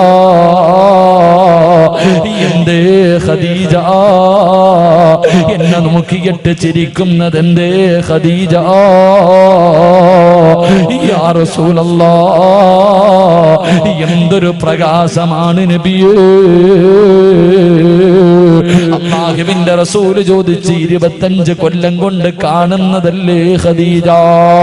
അവസാനം എന്റെ പ്രിയപ്പെട്ട പടന്നയിലെ ഉമ്മ ഖദീജ ബീബി റളിയല്ലാഹു തആല അൻഹാ അല്ലാഹുവിന്റെ റസൂലിന്റെ കയ്യിൽ പിടിച്ചിട്ട്, നബിയേ 25 കൊല്ലമായി ഞാൻ അങ്ങയുടെ കൂടെ ജീവിക്കുന്നുണ്ട്. അങ്ങയുടെ മനസ്സിന് വേദനയുണ്ടാക്കുന്ന എന്തെങ്കിലും ഈ 25 വർഷത്തിന്റെ ഇടയിൽ എന്റെ നാവിൽ നിന്ന് വന്നു പോയിട്ടുണ്ടെങ്കിൽ എനിക്കൊന്ന് പൊരുത്തപ്പെട്ട് തരണേ യാ റസൂലല്ലാഹ്. എനിക്ക് പോകാ സമയമായി നബിയേ. അല്ലാഹുവിന്റെ പ്രവാചകന്റെ കയ്യിൽ പിടിച്ചിട്ട് ഖദീജ ബീബി റളിയല്ലാഹു തആല അൻഹാ അവിടുന്ന് പൊരുത്തം ചോദിക്കുമ്പോ റസൂലുള്ളാഹ് കരയുകയാ. കൊച്ചുകുട്ടികൾ കരയുന്നത് പോലെ റസൂലുള്ളാഹ് തേങ്ങി തേങ്ങി കരയുകയാണ്. ഖദീജ പോവുകയാണോ? എന്നെ ഒറ്റയ്ക്കാക്കിയിട്ട് പോവുകയാണോ? എന്നോട് പൊരുത്തം ചോദിക്കല്ലേ ഖദീജ. പറയാനൊരു കുറ്റമില്ല, പറയാനൊരു ന്യൂനതയില്ല.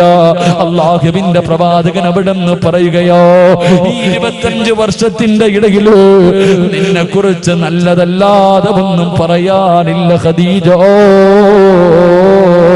പറഞ്ഞു തീരേണ്ട താമസമുണ്ടല്ലോ. ഖദീജ ബീബി റളിയല്ലാഹു തആല അൻഹ ചാടി എഴുന്നേറ്റിട്ട് അല്ലാഹുവിന്റെ പ്രവാചകനെ കെട്ടിപ്പിടിക്കുകയാ. അവിടുന്ന് ചുടുചുംബനം കൊടുക്കുകയാണ്. എന്നിട്ട് പ്രവാചകന്റെ ചെവിയിൽ ചോദിച്ചു, നബിയേ, എന്റെ ഭർത്താവാണല്ലോ, ഞാൻ പോവുകയാണ് നബിയേ. എനിക്കൊരു 3 ആഗ്രഹമുണ്ട്, സാധിച്ചു തരുമോ യാ റസൂലല്ലാഹ്? അല്ലാഹുവിന്റെ റസൂൽ അവിടുന്ന് ചോദിച്ചു, ഖദീജ, നിന്റെ ആഗ്രഹം എന്താണ് ഖദീജ? നിന്റെ ആഗ്രഹം എന്താണ് ഖദീജ? യാ റസൂലല്ലാഹ്, ഞാൻ മരിച്ചാ എന്റെ മയ്യത്ത് നിങ്ങൾ കുളിപ്പിക്കണം നബിയേ. ഒരു ഭാര്യയുടെ അഭിലാഷമോ, ഒരു ഭാര്യ തന്റെ ഭർത്താവിനോട് വസിയത്ത് ചെയ്യുകയാ, ഞാൻ മരിച്ചാ നിങ്ങൾ വേണം എന്റെ മയ്യത്ത് കുളിപ്പിക്കാൻ. 2, യാ റസൂലല്ലാഹ്, എന്റെ മയ്യത്ത് പൊതിയേണ്ടത് നിങ്ങളാണ്. ആ മയ്യത്ത് പൊതിയുന്ന സമയത്ത് അങ്ങ് ധരിക്കുന്ന പുതപ്പുണ്ടല്ലോ, അങ്ങ് പുതയ്ക്കുന്ന പുതപ്പുണ്ടല്ലോ, എന്റെ കഫൻ തുണിക്കകത്ത് വെക്കണേ നബിയേ. 3ാമത്തെ അഭിലാഷം എന്തെന്നറിയോ? 6 അടി മണ്ണിന്റെ അകത്തേക്ക് എന്നെ ഇറക്കി വെക്കേണ്ടത് നിങ്ങളുടെ കൈ കൊണ്ടാണ്. യാ റസൂലല്ലാഹ്, അങ്ങയുടെ കൈ കൊണ്ട് വേണം എന്റെ ജനാസ ഇറക്കി വെക്കാ. പെങ്ങളെ, ലോകത്തോട് ഖദീജ യാത്ര പറഞ്ഞു. മയ്യത്ത് കുളിപ്പിച്ചത് അല്ലാഹുവിന്റെ പ്രവാചകനോ, അവിടുത്തെ ജനാസ കുളിപ്പിച്ചത് അല്ലാഹുവിന്റെ പ്രവാചകനോ. കഫൻ പുതിയ സമയമായപ്പോ എപ്പോഴും ധരിക്കുന്ന പുതപ്പെടുത്തിട്ട് ചുംബനം കൊടുത്തിട്ട് ഖദീജ ബീവിയെ കഫൻ പൊതിയുകയോ. അവസാനം നമസ്കാരം കഴിഞ്ഞു. 6 അടി മണ്ണിന്റെ അകത്ത് ജനാസ ഇറക്കി വെക്കുമ്പോ തന്റെ ഭാര്യയുടെ ജനാസ കൈകൊണ്ട് വാങ്ങി ഖബറിന്റെ അകത്ത് ഇറക്കി വെച്ചിട്ട് അല്ലാഹുവിന്റെ റസൂല് കരയുകയാ. കണ്ണിലൂടെ കണ്ണുനീരിങ്ങനെ ഒഴുകുകയാണ്. അതാ ഖദീജ ബീബി റളിയല്ലാഹു തആല അൻഹയുടെ ഖബറിന്റെ അകത്തിരുന്നിട്ട് പ്രവാചകനെ കരഞ്ഞു എന്ന് ചരിത്രം പറയുമ്പോ, പടന്നയിലെ ഉമ്മമാര്, നീ ഖദീജയെ പോലെ ആകണോ, നീ ഖദീജയെ പോലെ ആകണോ, നീ റഹ്മത്ത് ബീബിയെ പോലെ ആകണോ. എന്റെ പ്രിയപ്പെട്ട സഹോദരാ, ഓരോ രാത്രി കിടക്കുമ്പോഴും നിന്റെ ഭാര്യയോട് പൊരുത്തം ചോദിക്കാതെ കിടക്കല്ലേ. കാരണം ഇന്നലെ കണ്ടവനെ ഇന്ന് കാണാത്ത ദുനിയാവാ. അതുകൊണ്ട് പെങ്ങള്, കുടുംബജീവിതത്തിലെ സമാധാനം വേണോ, സന്തോഷം വേണോ, ആനന്ദമുള്ള ഒരു ജീവിതം വേണോ, പരസ്പരം മനസ്സിലാക്കി അല്ലാഹുവിന്റെ സ്വർഗത്തിന് വേണ്ടി ജീവിക്കു പെങ്ങള്. അല്ലാഹു അതിനുള്ള ഭാഗ്യം നൽകുമാറാകട്ടെ. അതുകൊണ്ട് എന്റെ പ്രിയപ്പെട്ട സഹോദരങ്ങളോട് പറയുന്നു, ഓരോ രാത്രി കിടക്കുമ്പോഴും നീ നിന്റെ ഭാര്യയോട് പൊരുത്തം ചോദിക്കണം. പെങ്ങളെ, ഓരോ രാത്രി നീ നിന്റെ ഭർത്താവിനോട് പൊരുത്തം ചോദിക്കണേക്ക. നിങ്ങളുടെ മനസ്സിന് വേദന ഉണ്ടാക്കണ എന്തെങ്കിലും എന്റെ ഭാഗത്ത് നിന്ന് വന്നു പോയിട്ടുണ്ടെങ്കിൽ പൊരുത്തപ്പെടണേ എന്ന് ചോദിച്ചിട്ട് നീ കിടക്കാവൂ. കാരണം രാവിലെ എഴുന്നേക്കുമെന്ന് ഉറപ്പില്ല. അള്ളാഹു നമ്മളെ കാത്തിരക്ഷിക്കുമാറാകട്ടെ. ഖദീജ ബീബി റളിയല്ലാഹു തആല അൻഹ അവിടുന്ന് പറഞ്ഞു, നബിയേ, 25 കൊല്ലം ജീവിച്ചിട്ട് ഒരിക്കൽ പോലും തന്റെ ഭർത്താവിന്റെ മുന്നിൽ ശബ്ദമുയർത്തി സംസാരിച്ചിട്ടില്ല ഖദീജ ബീബി. നീ ഒന്ന് ചിന്തിച്ചു നോക്കി, നിങ്ങളൊന്ന് ചിന്തിക്ക്. ഭർത്താവിന്റെ മുന്നിൽ നീ എന്തൊക്കെ സംസാരിക്കണ പോയിട്ട് എന്തൊക്കെ പറഞ്ഞിട്ടുണ്ട്. അള്ളാഹു പുറത്തിരുമാറാകട്ടെ, അള്ളാഹു പുറത്തിരുമാറാകട്ടെ. എന്റെ പ്രിയപ്പെട്ട സഹോദരങ്ങളെ, കഴിഞ്ഞ വർഷം നമ്മളെല്ലാവരും ഇവിടെ ഒരുമിച്ച് കൂടി. അൽഹംദുലില്ലാഹ്, നിങ്ങളെല്ലാവരും മനസ്സറിഞ്ഞുകൊണ്ടൊരു സദഖ കൊടുത്തു. ഒരു പാവപ്പെട്ട കുടുംബത്തിന് സാധാരണ വഅദിന നടത്തുന്നത്, പക്ഷെ വഅദൊന്ന് പിന്തിക്കേണ്ടി വന്നപ്പോ ഉസ്താദെ 6 ലക്ഷം രൂപ കടം വന്നാലും കുഴപ്പമില്ല എന്ന് പറഞ്ഞിട്ട് വലത് കൈ കൊണ്ട് കൊടുത്തത് ഇടത് കൈ അറിയാതെ ഈ ഹിദായത്തിന്റെ മക്കള് ഒരു പാവപ്പെട്ട കുടുംബത്തിന് മനോഹരമായി വിടും. അത് കണ്ടവരൊക്കെ പറഞ്ഞു മനോഹരം. അത് കണ്ടവരൊക്കെ പറഞ്ഞു എനിക്കും കാണണമെന്ന് ആഗ്രഹം ഉണ്ടായിരുന്നു, പക്ഷെ പറ്റിയില്ല. അല്ലാഹു സുബ്ഹാനഹു വ തആല നമ്മുടെ സ്വർഗ്ഗം, നമ്മുടെ ഖബർ അല്ലാഹു മനോഹരമാക്കി തരുമാറാകട്ടെ. 6 ലക്ഷം രൂപ കടമുണ്ട്. ഇത് നിങ്ങൾ കൊടുത്താലും കൊടുത്തില്ലെങ്കിലും അവരുടെ കയ്യിൽ നിന്നെങ്കിലും കൊടുത്തിട്ട് അത് വീടും. എന്റെ പ്രിയപ്പെട്ടവരെ, മനോഹരമായ ഒരു വീട് സമ്മാനിച്ചു. അൽഹംദുലില്ലാഹ്.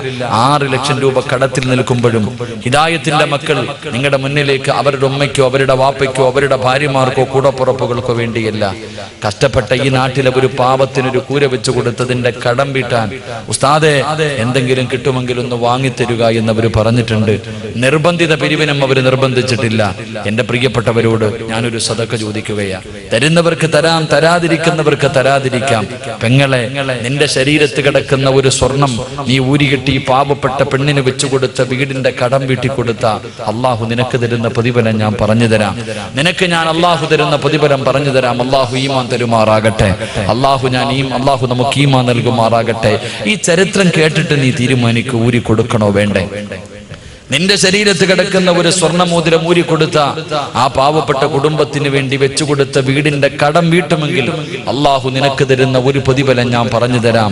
ഒന്ന്, നീ മരിക്കുന്ന സമയം സ്വർഗം കണ്ടട്ടെ മരിക്കൂ എന്ന് നബി മുഹമ്മദ് മുസ്തഫ സല്ലല്ലാഹു അലൈഹി വസല്ലമ തങ്ങൾ പറഞ്ഞു. അള്ളാഹുവേ, ഈ പാവപ്പെട്ട സഹോദരിക്ക് വെച്ചുകൊടുത്തത് ഒരാളുടെ കയ്യിൽ നിന്ന് പൈസ കടം വാങ്ങിയിട്ട് 6 ലക്ഷം രൂപ തിരിച്ചു കൊടുക്കാനുണ്ട്. ഉസ്താദെ, ഞങ്ങളുമുണ്ട്. ഞങ്ങളുടെ കയ്യിൽ കിട്ടുന്ന ഇൻഷാ അല്ലാഹ് ഇത്തിരി താമസിച്ചാണെങ്കിലും ഞങ്ങളൊരു സദഖ തരാമെന്ന് നിയ്യത്ത് ചെയ്യുന്ന നിങ്ങൾക്ക് അല്ലാഹു തരുന്ന പ്രതിഫലം, നിങ്ങൾ മരിക്കുന്ന സമയം ഇതിന്റെ പ്രതിഫലം കണ്ടട്ടെ മരിക്കൂ എന്ന് നബി മുഹമ്മദ് മുസ്തഫ സല്ലല്ലാഹു അലൈഹി വസല്ലമ തങ്ങൾ പറയുമ്പോ, പടന്നയിലെ പെങ്ങന്മാരെ, പ്രായമുള്ള ഉമ്മമാരുടെ ശരീരത്ത് വരെ ഒരുപാട് സ്വർണമുണ്ട്. സ്വർണമിടാത്ത ഒരു പെണ്ണ് പോലുമില്ല. ശൈത്താനെ കയ്യിൽ പിടിച്ചിട്ട് പറയുകയാ, കൊടുക്കല്ലേ കൊടുക്കല്ലേ, എങ്കിൽ അല്ലാഹു തരുന്ന ഒരു പ്രതിഫലം ഞാൻ പറഞ്ഞു തരാം. അല്ലാഹു കൊടുത്ത ഒരു പ്രതിഫലം ഞാൻ പറഞ്ഞു തരാം. മഹാനായ നബി മുഹമ്മദ് മുസ്തഫ സല്ലല്ലാഹു അലൈഹി വസല്ലമ തങ്ങള് അവിടുന്ന് പറഞ്ഞു തരുന്ന ഒന്നാമത്തെ പ്രതിഫലം, മരിക്കുന്ന സമയം നിനക്ക് സ്വർഗം കണ്ടിട്ട് മരണവേദന അറിയാതെ മരിക്കാൻ കഴിയുമെന്ന് നബി മുഹമ്മദ് മുസ്തഫ. മരണത്തിന് വല്ലാത്ത വേദനയല്ലേ വാപ്പാ, മരണത്തിന് വല്ലാത്ത വേദനയല്ലേ പെങ്ങള്, വേദനയുണ്ടെന്ന് പറഞ്ഞത് അല്ലാഹു തന്നെയാ. കുല്ലു നഫ്സിൻ ദായിഖത്തുൽ മൗത്ത്, മരണത്തിന് വേദനയുണ്ടെന്ന് പറഞ്ഞത് അല്ലാഹുവാണ്. മഹാനായ അഷ്റഫുൽ ഖൽഖ് നബി മുഹമ്മദ് മുസ്തഫ സല്ലല്ലാഹു അലൈഹി വസല്ലമ തങ്ങള് വഫാത്താകുന്നതിന്റെ തലേ ദിവസം തന്റെ വീടിന്റെ അകത്തിരുന്ന അവസാനത്തെ ദീർഘവും സദഖ കൊടുത്ത പ്രവാചകരാ. പടയെങ്കിൽ പോലും പടയമായിരുന്നു, 1 രൂപ പോലും തന്റെ കയ്യിലില്ലായിരുന്നു. വള്ളതമ സദഖ കൊടുത്തിട്ട്, വള്ളതമ സദഖ കൊടുത്ത പ്രവാചകന് മരണസമയത്ത് കരഞ്ഞുകൊണ്ട് പറഞ്ഞു, അസ്റായിലേ, എന്നെ കൊണ്ട് താങ്ങാൻ കഴിയുന്നില്ല, ഒന്ന് പതുക്കെ പിടിക്കുമോ അസ്റായീൽ. പെങ്ങളെ, മലമൂത്ര വിസർജനം നടത്തിയിട്ട് നിനക്ക് മരിക്കാൻ പറ്റുമോ? മൃഗങ്ങൾ കിടന്ന് വലിക്കുന്നത് പോലെ വലിച്ചു വലിച്ചു മരിക്കാൻ പറ്റുമോ? ഇല്ല പൊന്നുമോളെ. കാണാൻ വരുന്നവരുടെ മുഖത്ത് നോക്കി കാണുന്നവർ മുഴുവനും പേടിക്കുന്ന രീതിയിൽ കറുത്തിരുണ്ട് നിന്റെ മുഖമങ്ങ് മാറുന്നത് നീ ഇഷ്ടപ്പെടുന്നുണ്ടോ? പെങ്ങളെ, റസൂലുള്ളാഹി പറയുകയാ, മരിക്കുന്ന സമയത്ത് നീ കൊടുക്കുന്നതിന്റെ പ്രതിഫലം അല്ലാഹു നിനക്ക് കാണിച്ചു തരും. ആ സ്വർഗം കണ്ടട്ടെ മരിക്കൂ, ആ സ്വർഗം കണ്ടട്ടെ മരിക്കൂ. ഹിദായത്തിന്റെ മക്കളെ, നിങ്ങളെ നാട്ടുകാര് കളിയാക്കട്ടെ, എന്തപവാദം പറയട്ടെ, തകരല്ലേടാ ചെറുപ്പക്കാരാ, തകരല്ലേടാ ചെറുപ്പക്കാരാ. ഈ ദാദാ പടന്നകിട പള്ളികട മിനാരത്തിൽ ഒരു ദിവസം നീ മരിച്ചുപോയെന്ന് വിളിച്ചു പറയും. പടന്നക്കാര് മുഴുവനും നിന്നെ കാണാൻ വരും. വെള്ളത്തുണിക്കകത്ത് കുളിപ്പിച്ച് വീടിന്റെ അകത്ത് പുതച്ച് കിടത്തിയിരിക്കുന്ന നിന്റെ മയ്യത്തിന്റെ മുന്നിലേക്ക് കടന്നു വന്നിട്ട്, പടച്ച റബ്ബേ, എല്ലാരും പോകുന്നുണ്ടല്ലോ, എല്ലാരും പോകുന്നുണ്ടല്ലോ, ഞാൻ പോയില്ലെങ്കിൽ നാട്ടുകാർ എന്തെങ്കിലും കരുതുമല്ലോ എന്ന് കരുതിയിട്ട് നിന്റെ പച്ചയിറച്ചി തിന്നവനും കാണാൻ വരുമടാ ചെറുപ്പക്കാരാ. വെള്ളത്തിൽ തുണിയുടെ മുകളിൽ ഇങ്ങനെ കിടക്കുമ്പോ വരി വരിയായി നിന്നിട്ട് നിന്റെ വീടിന്റെ അകത്ത് കടന്നു വന്നിട്ട് മുഖത്തിട്ടിരിക്കുന്ന വെള്ളത്തുണി ഉയർത്തുമ്പോ നിന്റെ മുഖത്തെ പ്രകാശം കണ്ടിട്ട് നിന്റെ മുഖത്തെ പുഞ്ചിരി കണ്ടിട്ട് അവൻ പോലും നിന്നെ കുറിച്ച് മോശമായി പറഞ്ഞ നാവ് കൊണ്ട് അവൻ പോലും ദുആ ചെയ്യുമല്ലാ എനിക്കും ഇങ്ങനെ ഒരു മരണം തരണേ അല്ലാ. എന്തൊരു ചിരിയാ തമ്പുരാനെ, എന്തൊരു പ്രകാശമാ തമ്പുരാനെ. മോനെ മരിച്ചു കിടക്കുമ്പോ ചിരിക്കാൻ കഴിയുമടാ പൊന്നു ചെറുപ്പക്കാരാ. അതുകൊണ്ട് പതറല്ലേ, തോറ്റു കൊടുക്കല്ലേ, പരാജയപ്പെട്ടു കൊടുക്കല്ലേ. പൊന്നു മോനെ, എന്ത് സംഭവിച്ചാലും അള്ളാന്റെ സഹായം നിങ്ങൾക്കുണ്ട്. റബ്ബ് കൈവിടൂല നിങ്ങള്. 12 വർഷക്കാലം നിങ്ങൾക്ക് ഇങ്ങനെ നിലനിൽക്കാൻ കഴിയുന്നത് നിങ്ങളുടെ കൂടെ പടച്ച റബ്ബുള്ളത് കൊണ്ടാ. എത്രയോ പാവപ്പെട്ടവരുടെ ദുആ ഉള്ളത് കൊണ്ടാ, എത്രയോ കുടുംബത്തിന്റെ പ്രാർത്ഥനയുള്ളത് കൊണ്ടാ. അതുകൊണ്ട് എന്റെ പ്രിയമുള്ളവരെ, ഒന്ന് മരിക്കുന്ന സമയത്ത് സ്വർഗം കണ്ടിട്ട് ചിരിച്ചുകൊണ്ട് കിടക്കാ. രണ്ടാമത്തെ പ്രതിഫലം കേട്ടോ, എന്തിനാടി കയ്യിൽ കിടക്കുന്ന സ്വർണ്ണമൂരികെട്ട് കൊടുക്കുന്നതെന്ന് ചോദിക്കുന്ന പെണ്ണുങ്ങളോട് പറഞ്ഞു കൊടുക്കാ. നിനക്ക് ഞാനൊരു ചരിത്രം പറഞ്ഞു തരാ. എഴുന്നേക്കുമ്മ ഇരുന്ന് കേക്കല്ലേ. ഈ ചരിത്രം നീ എഴുന്നേറ്റ് നിന്ന് കേൾക്കേണ്ട ചരിത്രമോ, നിന്നെ പോലെ ജീവിച്ച ഒരു പെണ്ണിന്റെ ചരിത്രമോ. മഹാനായ നബി മുഹമ്മദ് മുസ്തഫ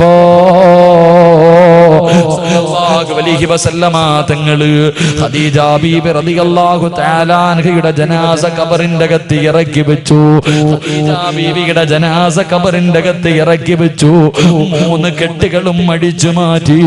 റബ്ബേ, പ്രവാചകന്റെ കണ്ണിങ്ങനെ നിറഞ്ഞു ഒഴുകുന്നുണ്ട്. അല്ലാഹുവിന്റെ റസൂലിന്റെ കണ്ണുനീര് ഖദീജ ബീബിയുടെ കഫം തുണിയുടെ മുകളിലേക്ക് വീഴുന്നുണ്ട്. 25 കൊല്ലം താങ്ങും തണലുമായി നിന്നവളാണല്ലോ ഖദീജ. പെങ്ങളെ, ചെറുപ്പക്കാരാ, മയ്യത്തിന്റെ കബളിന്റെ താഴെ ഒരു പിടി മണ്ണ് വാരിയിട്ട് നമ്മൾ വെക്കുമല്ലോ. പാപ്പാന്റെ കബളിന്റെ താഴെ വെച്ചില്ലേ, ഉമ്മയുടെ കബളിന്റെ താഴെ വെച്ചില്ലേ, കൂടപ്പറപ്പിന്റെ കബളിന്റെ താഴെ വെച്ചില്ലേ. ഏത് മയ്യത്ത് കൊണ്ട് കബറിന്റെ അകത്ത് വെച്ചാൽ ഒരു പിടി മണ്ണ് വാരിയിട്ട് കബളിന്റെ താഴെ വെക്കുമല്ലോ. മഹാനായ അഷ്റഫുൽ ഖൽഖ് നബി മുഹമ്മദ് മുസ്തഫ സല്ലല്ലാഹു അലൈഹി വസല്ലമ തങ്ങള് ഒരു പിടി മണ്ണ് വാരിയിട്ട് ഖദീജ ബീബി റളിയല്ലാഹു തആല അൻഹയുടെ കബളിന്റെ താഴെ ഇങ്ങനെ വെക്കുകയാണ്. എന്നിട്ട് തലയങ്ങ് തിരിക്കുമ്പോ സുബ്ഹാനല്ലാഹ്, കബളില് മണ്ണ് തൊടുന്നില്ല. ഖദീജ ബീവിയുടെ കബളിലെ മണ്ണ് തൊടുന്നില്ല. പ്രവാചകൻ രണ്ടാമതും വെച്ച് തൊടുന്നില്ല, മൂന്നാമതും വെച്ച് തൊടുന്നില്ല. കാരണം എന്തെന്നറിയാതെ പ്രവാചകൻ അത്ഭുതത്തോടെ നിൽക്കുമ്പോ അതാ വരുന്ന മുക്കല്ലബുൽ അംലാക്ക് മലക്ക് ജിബ്രീൽ അലൈഹിസ്സലാം പറന്നിറങ്ങുകയാണ്. യാ റസൂലല്ലാഹ്, മണ്ണ് തൊടൂല നബിയേ, ഖദീജാന മണ്ണ് തൊടൂല നബിയേ. കാരണം എന്തേ ജിബ്രീല്? എന്റെ ഭാര്യ മണ്ണ് തൊടാത്തതിന്റെ കാര്യം എന്താ? യാ റസൂലല്ലാഹ്, ഒരുപാട് പണമുള്ളവളായിരുന്നു ഖദീജ, കോടീശ്വരന്റെ മകളായിരുന്നു ഖദീജ. എല്ലാ പാവങ്ങൾക്ക് കൊടുത്തവളാ, എല്ലാം അല്ലാഹുവിന്റെ ദീനിന് വേണ്ടി കൊടുത്തവളാ. ഖദീജ സദഖ ചെയ്യുന്നവളായിരുന്നു, ഖദീജ ബീവി സദഖ കൊടുക്കുന്നവളായിരുന്നു. അതുകൊണ്ട് മണ്ണ് തിന്നൂല നബിയേ. ചരിത്രം പറഞ്ഞു തരുമ്പോ പടന്നയിലെ ഉമ്മമാര്, പടന്നയിലെ പെങ്ങന്മാര്, പടന്ന പള്ളിയുടെ കബർസാറിൽ നിന്നെ കൊണ്ട് കബറടക്കുമ്പോ മണ്ണ് തിന്നാതെ പുഴുത്ത് അളിയാതെ കബറിന്റെ അകത്ത് കിടക്കണമെന്ന് നിനക്ക് ആഗ്രഹമുണ്ടോ? അല്ലാഹ്, ഖദീജ ബീബി കടന്നതുപോലെ ഖബറിന്റെ അകത്ത് കിടക്കടോ. മനസ്സറിഞ്ഞുകൊണ്ടൊരു പാവപ്പെട്ട കുടുംബത്തിന് വേണ്ടിയാ, അവര് കിടക്കുന്ന വീടിന്റെ കടമൊന്ന് വീട്ടുന്നതിന് വേണ്ടിയോ അല്ലാഹ് ആരോടും പറഞ്ഞു വെച്ചിട്ടില്ല തമ്പുരാര്. തരുമോ എന്നെനിക്കറിയില്ല റഹ്മാന്, തരുമോ എന്നെനിക്കറിയില്ല റഹ്മാന്. പരിശുദ്ധമായ റബീഉൽ അവ്വൽ മാസമാണ്. ആരെല്ലാം മനസ്സറിഞ്ഞുകൊണ്ട് ഒരു സദക്ക കൊടുക്കുന്നു, മരിക്കുന്നതിന് മുമ്പ് ഒരു പ്രാവശ്യമെങ്കിലും ലോകത്തിന്റെ നേതാവിനെ ഒന്ന് സ്വപ്നം കാണാ ഭാഗ്യം കൊടുക്കണേ അല്ലാ, ഭാഗ്യം കൊടുക്കണേ അല്ലാ.